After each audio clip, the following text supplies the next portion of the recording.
انتم ابدا ما اجبرتوني اني اصور فيديو يوتيوب. الصراحه ما ادري، ما سمعت الموقف بالمدرسه، بس بقول لكم اللي اتذكره. اوكي، فانا احس اني مستحيه منكم شويه كذا.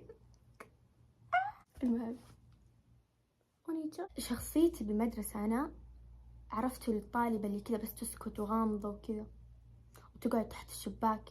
المهم، ليش سويت زي كذا؟ حطوا لايك، هذا عشان تحطون لايك. المهم، تهاوشت مع بنات كذا يناقروني، فهمتوا اللي يدورونها من الله. اليوم اللي بعده كل المدرسة درت اني فاك حسابات بالسوشيال ميديا. تخيلوا كل المدرسة كلها اقسم بالله لو انهم انا ما انشر اخبار كذا. انا اصلا ودي اشوف شكل وكيلة يوم قالوا لها عن حساباتي. يعني دي واحدة عندها قناة باليوتيوب اسمها نعم. شوفوا بصراحة لا المديرة ولا الوكيلة قالوا لي شيء انه ليش انت عندك حسابات بالسوشيال ميديا وكذا، ما حد قال لي شيء. فانا قلت ايش، خلاص عادي ما راح يصير لي شيء وكذا وبكمل حياتي طبيعي وزمردة. المهم اليوم اللي بعده، حرفيا اليوم اللي بعده، فهمتوا يعني ما مداني اتقبل الصدمة اللي جاتني قبل شوي. كان علينا حصة دين. اوكي المهم أستاذة الدين قاعد تفسروا آية، انا فسرت آية ثانية يعني بالغلط. طيب، فقبلي بنت راحت لها وقالت استاذة انا ما حليت الواجب وكذا. فانا رحت بقولها اني استاذة اتلخبطت فسرت آية قبلها عادي يعني ما راح تقولي شيء. فجأة وقفتني كذا.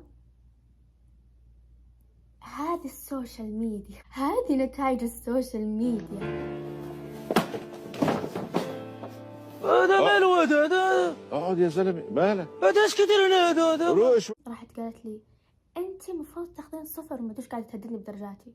تخيلين؟ رحت قلت لها لو سمحتي بروح الحمام، اصلا ماني قادره اقعد بالفصل. رجعت من الحمام، قالت وش تسوين بالحمام؟ الواحد ايش يسوي بالحمام؟ تقول لي انت تاخرت ومدروش. اتوقع انها انخرشت لانه حرفيا ما قعدت بالحمام دقيقتين. بدايه الترم قالت كل واحده تسلم مشروع بعطيها 20 درجه. 20 درجه ايش؟ المشروع. فانا وصحباتي سلمناها. يوم طلعت نسبتي 20 درجه حقت المشروع شايلتها. شوفوا انا صارت لي كثير مواقف بس حرفيا ناس نصها اذا ذكرتها وانتم تبون فيديو ثاني علموني عشان اقول لكم. بس والله